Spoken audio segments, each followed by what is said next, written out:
Her Har Mahadev this set तनुबस आज महाशिवरात्रि से पवित्र राति जहाँ आम समस्ते केवे अपेक्षा कर बसी तो सकाल सकाल गाधे रेडी भोग सजाड़ी नहीं घरे समस्ते मिसी चलू मंदिर दर्शन करने।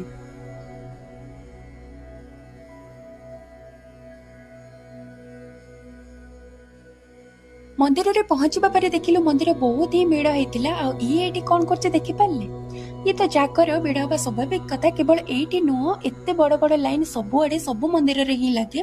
प्रथम आम पहुंची दीप लगे ठाकुर पाखे मोर एति प्रार्थना थिला महादीप समस्त बहुत भलरे आ बहुत खुशी रखु। लाइन में ठिया हवा भितर मो नानी भी आसी पहुंची जाइतिला नुआ नुआ बाहा तो बहुत सुंदर देखा जाउतला। तापरे महादेव को दर्शन भी बहुत भलरे भलरे हो जाइतिला। तापरे चलिलु आमे घर को घरे पहुंची टिके अलता लगे देथिली कारण आमे ओडिया से उपवास और पर्वपर्वणी अलता बिना सब अधुरा लगे निर्जल उपवास थिला। तापरे पुणी घरे समस्त मिसी चलिलु दीप लगेबा पई आ एठी मो मोर अखंड दीप लगे देथिली कारण मते उजागर बसिबार थिला।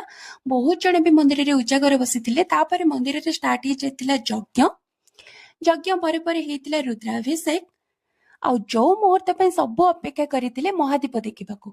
महादीप उठिला 4:45 आ दिनटी बहुत शुभमय थिला। आपण मानकर केमिति थिला निश्चित जनइबे। रहिली हर हर महादेव।